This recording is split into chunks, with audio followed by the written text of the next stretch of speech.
Toute cette gymnastique s'inscrit dans le seul et unique but pour le pouvoir d'opérer un passage en force par la fraude et ou par la violence.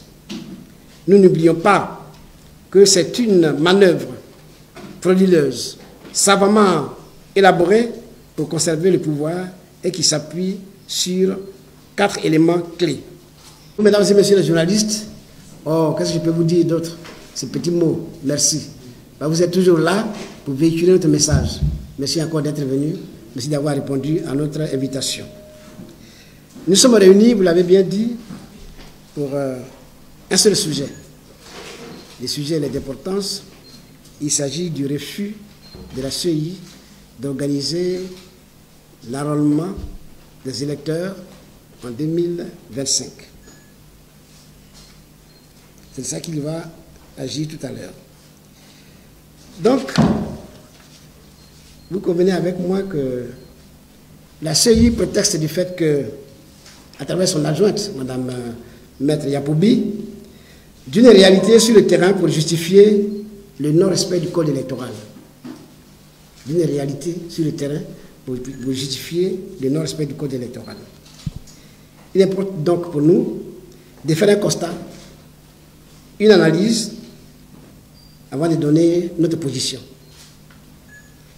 Au niveau de notre constat, la 6e opération de révision de la liste électorale s'est déroulée du 19 octobre au 5 novembre 2024, conformément au décret numéro 2024-792 du 5 septembre 2024. Le Parti des peuples africains Côte d'Ivoire avait jugé le délai court au regard des difficultés rencontrées par les Ivoiriens pour se faire établir les documents requis.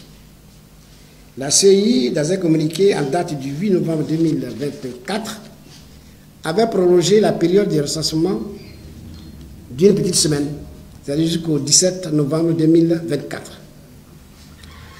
Ce temps s'était encore révélé insuffisant pour prendre en compte le grand nombre d'Ivoiriens qui avaient pris d'assaut des centres d'enrôlement.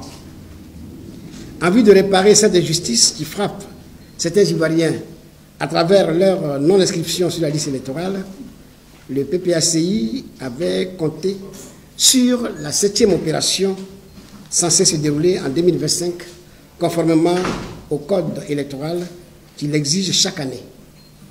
C'est pourquoi le PPACI, dans un souci de voir organiser une élection apaisée, a adressé une correspondance au gouvernement dans le mois de janvier 2025.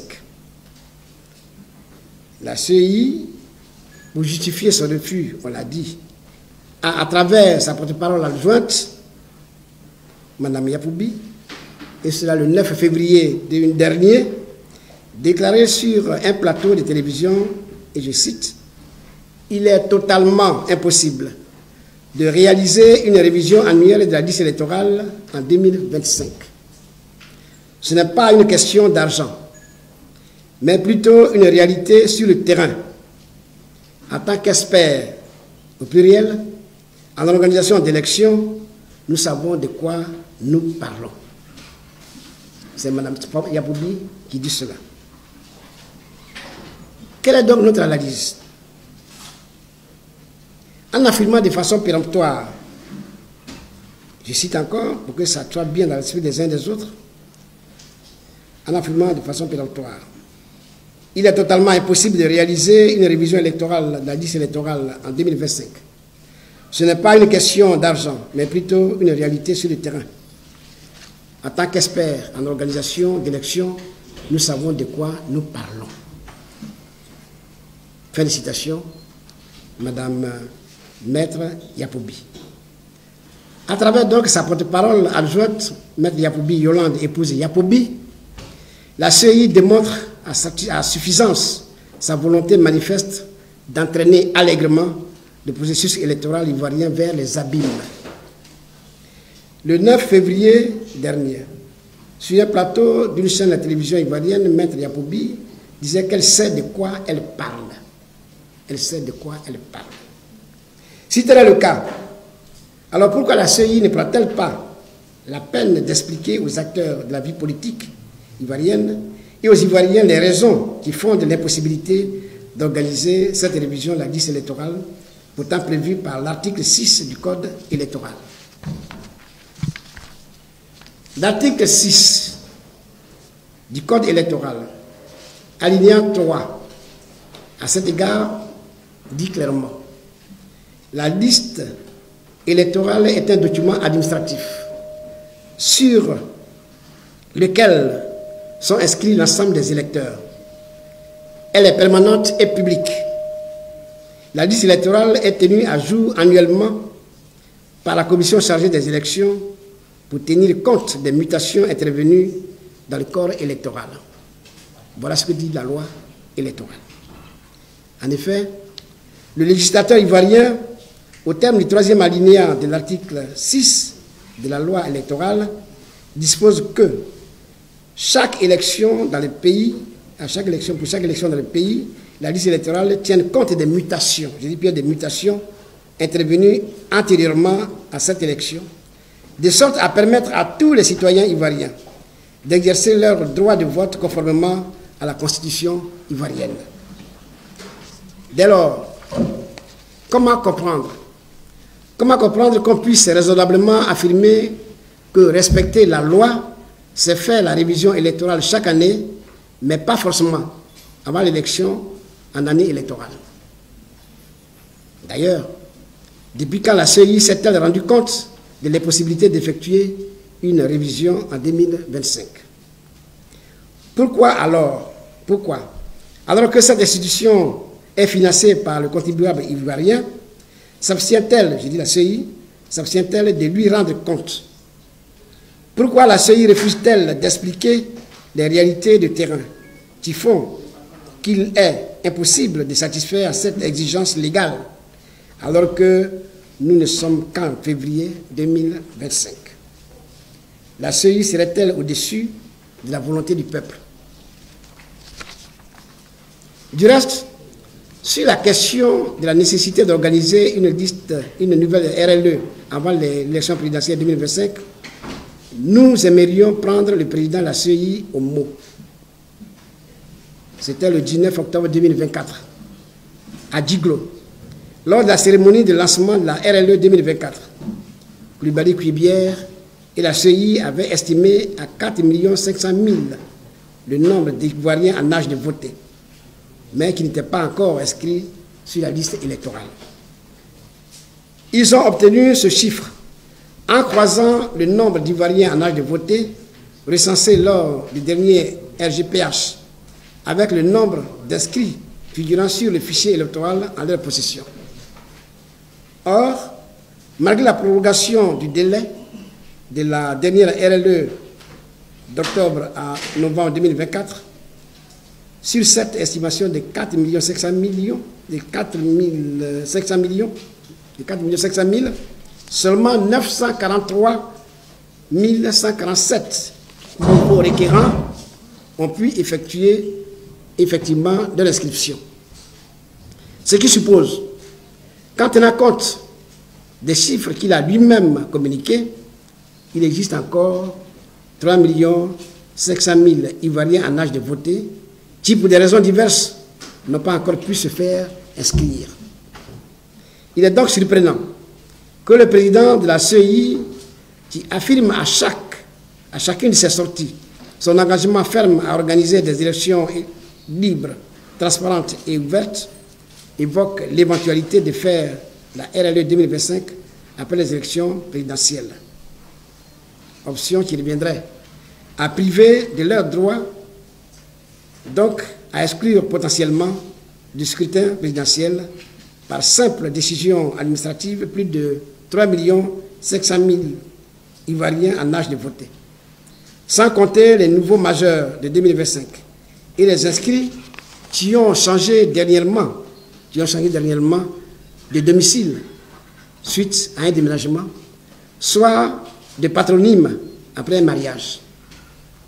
Pourquoi envisager une telle option malgré le fait que l'État ait mis à la disposition de M. Kuibière le financement de 27 milliards de francs sollicités et que la CEI possède une forte expérience en matière d'organisation de RLE avant chaque scrutin présidentiel, comme il a déjà fait en juin 2015 et en juin 2020.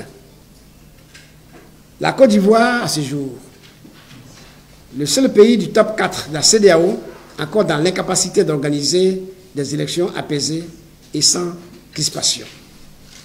De l'avis du PPACI, ce n'est pas seulement qu'une question d'institution qui serait meilleure au Nigeria, au Ghana ou au Sénégal. L'explication est aussi à chercher dans les objectifs et les choix qu'opèrent ceux qui exercent une portion de pouvoir décisif dans notre pays. Pour briser le cycle d'élections stressantes et bâtir notre propre modèle de stabilité, il nous faudra bien tirer les leçons et changer de méthode. Au total, le sentiment général qui se dégage est que le refus de la CEI d'effectuer une RLE avant les élections d'octobre 2025 s'apparente à une escroquerie d'ordre intellectuel, politique et social. L'escroquerie intellectuelle porte sur les réalités de terrain, inexpliquées et inexplicables, parce qu'en réalité inexistantes. Surtout qu'elle échappe au code électoral et à la procédure édictée par la CEI elle-même. L'escroquerie politique tend à exclure, à gêner ou à berner l'adversaire. L'escroquerie sociale réside dans le fait que l'État dénie aux citoyens son droit élémentaire d'exister, de voter, donc de choisir son dirigeant. Pour nous, le refus de Mme Yapobi, de M. Cuibière et de la CEI s'explique par le fait que le RHDP a déjà inscrit tous ses électeurs et n'a donc plus de réserve d'électeurs potentiels. Ils ont peur que de nouveaux inscrits viennent contrarier leurs prévisions. Ils se croient donc obligés d'opérer une fraude grandeur nature et à ciel ouvert. C'est trop grossier pour être minimisé ou banalisé. Pour finir, nous qualifions les propos de Mme Yapobi de méprisants. Une experte ne parle pas ainsi à ses mandants, d'autant plus que des rumeurs persistantes font état de ce qu'une vraie expertise interne réalisée par un technicien rompu à la chose électorale au sein de la CEI a soutenu que la révision de la liste électorale est possible avant l'élection présidentielle de 2025. Ce qui lui aurait valu un licenciement parce qu'il porte une voix dissidente. Toute cette gymnastique s'inscrit dans le seul et unique but pour le pouvoir d'opérer un passage en force par la fraude et ou par la violence. Nous n'oublions pas que c'est une manœuvre frauduleuse, savamment élaborée pour conserver le pouvoir et qui s'appuie sur 4 éléments clés. 1. Éliminer les adversaires redoutables, dont Laurent Gbagbo. 2. Choisir ses propres électeurs en inscrivant des faux électeurs. 3. Corrompre les électeurs par l'achat de conscience. 4. Aliéner les institutions d'organisation et de régulation des élections, le cas de la CEI. Quelle est notre position, mais quelles sont nos propositions? Devant ce qui apparaît à ses yeux comme une provocation de trop et une volonté manifeste de bâcler le processus électoral, le PPACI condamne sans réserve la conduite de manière unilatérale du processus électoral par la CEI qui cache mal son attitude partisane. Cela démontre bien que M. Cuibière est un président de la CEI aux ordres. Toute chose, s'il ne rassure pas le PPACI, et qui, par voie de conséquences, le fonde à émettre des sérieuses réserves quant à la volonté de la CEI d'organiser des élections apaisées. Le PPACI dénonce avec véhémence la duplicité du président de la CEI dont les propos appellent toujours des questions. Le PPACI exige la dissolution de la CEI qui constitue aujourd'hui un réel danger pour la paix en Côte d'Ivoire. Le PPACI exige la programmation avant l'élection présidentielle de 2025 d'un nouvel enrôlement en 2025, conformément à la loi. Le PPACI attire avec insistance l'attention du gouvernement sur le sabotage du processus électoral par le président de la CEI. Le PPACI tient M. Coulibaly Kouibière entièrement responsable des conséquences que le refus d'organiser une RLE 2025 avant l'élection présidentielle pourrait engendrer. Le PPACI informe ses militants et militantes, sympathisants et sympathisantes et l'ensemble de la population ivoirienne que le parti n'acceptera pas l'exclusion intentionnelle d'Ivoiriens du processus d'enrôlement.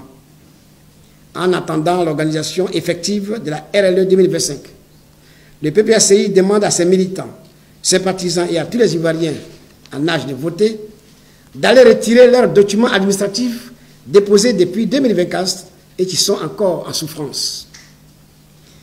Des missions d'information et de sensibilisation seront diligentées sur le terrain pour expliquer les enjeux de l'élection présidentielle de 2025 ainsi que les conditions d'organisation d'élections apaisées. Enfin, le PPACI exhorte ses militants et ses sympathisants à rester vigilants, déterminés et mobilisés pour faire barrage à toute velléité de manipulation de la liste électorale et pour faire aboutir toutes nos revendications indispensables à l'organisation d'élections inclusives, crédibles et apaisées. Je vous remercie.